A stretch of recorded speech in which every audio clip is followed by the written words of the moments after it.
ఇంటర్వ్యూకి వెళ్తామని బండి ఎత్తే ఇలా చేస్తావు నువ్వు. అదే నాకు కాదు ఇంటర్వ్యూ, వాడు బాగా క్లోజ్ ఫ్రెండ్, వాడి కోసం అని ఇచ్చా. వాడు ఇంటర్వ్యూ ఉందంట. ఇంటర్వ్యూ ఇంకా అవ్వలేదా?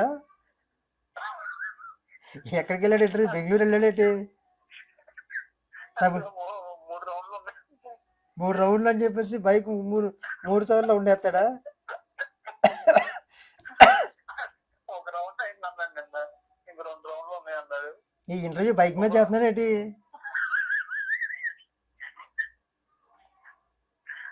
ఏమో ఒక రౌండ్ 3 రోజులు అయింది, ఒక రౌండ్ అవ్వడానికి ఇంకో 2 రౌండ్లు ఉన్నాయి అన్నాడు. నాకేం తెలియదు. నాకు బండి రేపు తెచ్చిచ్చే బాబు. అది ఎలా ఉందో ఏటో, క్షేమంగా ఉందో లేదో చూసుకోవాలి నేను. నాకు గుండె ఆగిపోద్ది నిజంగా. సరే ఇప్పుడు ఫోన్ చేస్తా, ఆడున్నాడు, ఫోన్ చేస్తా. ఎక్కడ ఉంటాడు? ఏ రైల్లోనో ఉండుంటాడు ఇప్పుడు. లేదు రైలు మంచి జాబ్ అతనికి ఉంది, ఆల్రెడీ జాబ్ ఉంది, ఇంకో కొత్త అప్డేట్ అవడానికి.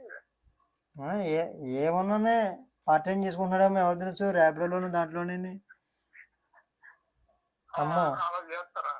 ఏమో, ఈసారి నేను జాగ్రత్తగా ఉండాలి బాబాయ్. బండి ఎవరికి ఇవ్వకూడదు అయితే. నాకు తెలీదు, నువ్వు ఎంత చెప్పిన స్టోరీ ఎంత చెప్పిన తర్వాత నాకు అర్థమైంది. ఇంకోసారి రేపు తెచ్చి, ఇప్పుడు నైట్ తెప్పించేయమంట. రేపు నువ్వు ఇంకెవరికైనా నువ్వెందుకు ఇస్తావు? ఇది తెలిసిన తర్వాత నువ్వే సంపాదించుకుంటావు డబ్బులు. ఈ టెక్నిక్ తెలిసిన తర్వాత బండి నాది, డబ్బులు నీయి, బొక్క నాది. పెట్రోల్ అయిపోయే టైంకి నీకు తెచ్చిస్తాను అంతే. ఫుల్ ట్యాంక్ చేసిన తర్వాత మళ్ళీ 2 రోజులు కాదు సెలవు. ఎవరు నువ్వు? హలో, నాకేం వినబడట్లేదు. నా బండి తెచ్చి ఇచ్చేస్తున్నావా రేపు? సరే అయితే ఓకే, ఉంటా. తెచ్చి రేపు నైట్ కల్లా నేను బండి నీకు వచ్చేస్తాను.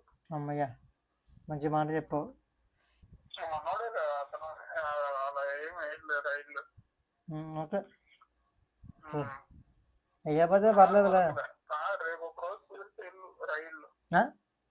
నాకొద్దు, నేను వెళ్ళను బాబాయ్. మనకెందుకు అంత పెద్ద ఇది? ఆ డబ్బులు అయ్యి మన